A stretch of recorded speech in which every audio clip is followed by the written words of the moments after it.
Consistency is very important in a sector like real estate. This is a sector where there is delayed gratification to a large extent. You start getting recognized after 10-15 years in the business.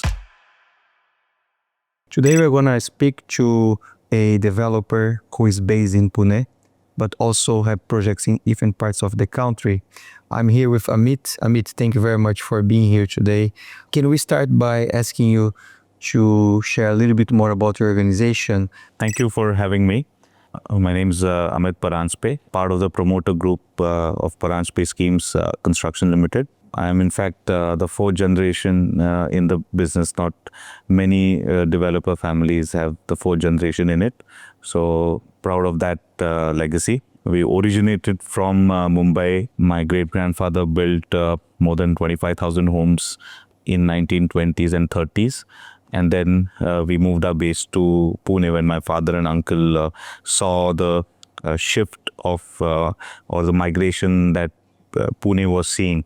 We went into redevelopment and moved from redevelopment to creating large townships. And today we are probably doing whatever is out there in real estate. We're doing townships, special economic zones. We're doing affordable housing, premium residential. We are the largest senior housing developer in the country by the brand name Athashri. So having said that, a great experience of more than 220 plus projects completed, about 30 million square feet delivered, 75,000 residents to our portfolio. So we're eager to push this legacy forward because India is a great market to be in today. With so many fronts and so many challenges in front of you, is there anything that would keep you awake at night currently? Is there any main challenge for you to overcome? It's fairly stable, to be honest. I think one of the main things that the country is facing is the problem of skilled labor. I think that is something which is not guaranteed today what it was probably 10 years back. And one of the main reason is, I think for the good is, the entire India is developing to a large extent. So originally we used to have the laborers come in from Bihar, from Bengal, from Orissa. Those states are also seeing development to a large extent. So it's easy for them to find work in their own states and not come here. And that is something which not really give sleepless nights, but there's a certain level of uncertainty today in the market. That would be it. Very interesting.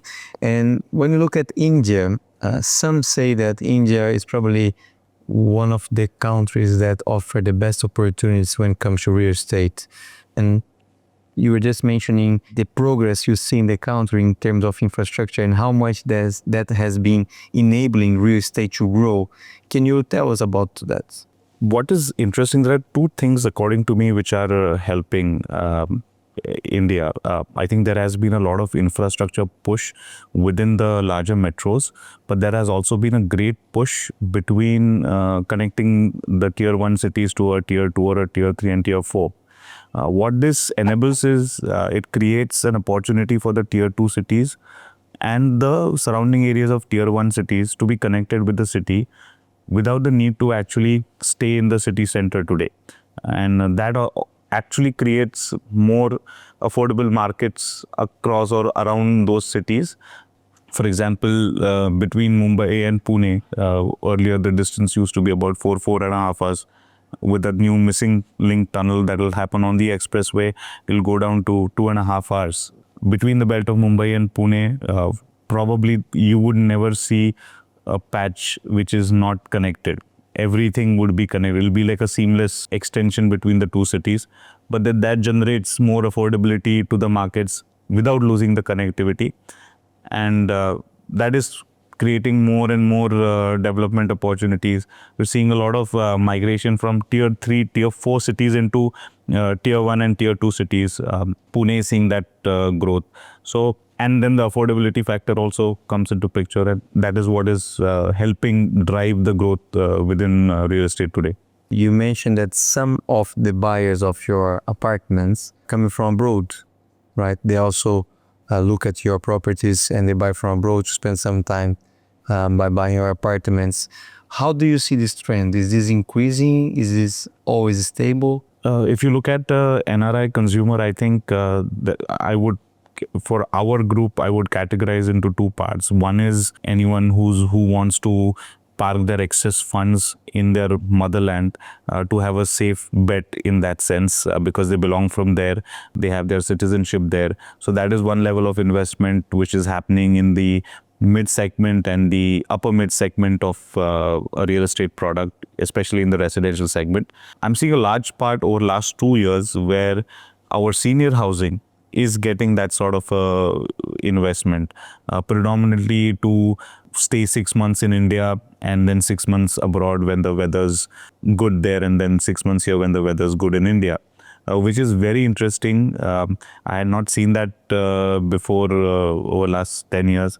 And that's very encouraging for the senior housing industry because the way things are going, I think we are at that stage in the Indian real estate segment where senior living is going to explode like anything, especially even the medical tourism here is quite cheap. So very interesting stage for that segment in real estate.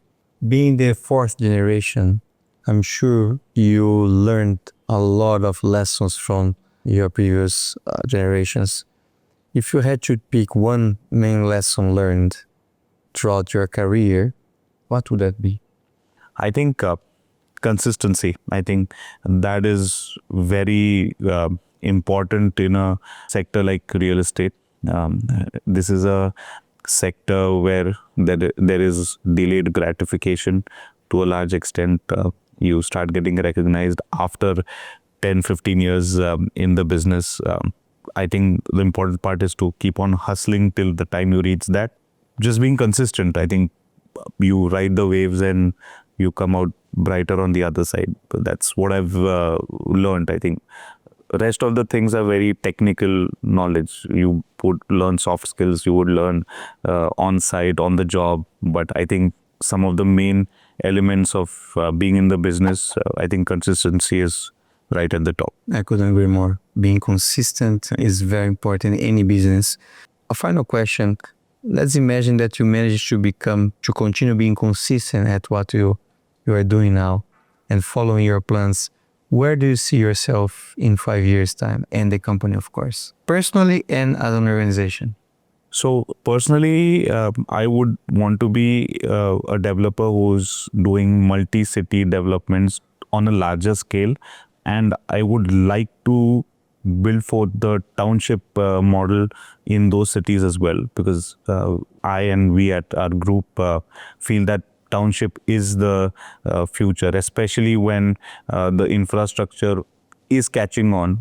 Townships give a sense of a better livable ecosystem right from day one. So we are betting big on townships, and obviously senior living. We want to continue building senior living even now in tier 2 and tier 3 cities. That's where we see a big growth coming up. So those would be the two aspects I see myself being over the next 5 years. Perfect. Amit, appreciate your time. It was very interesting talking to you. Thank you. Thank you.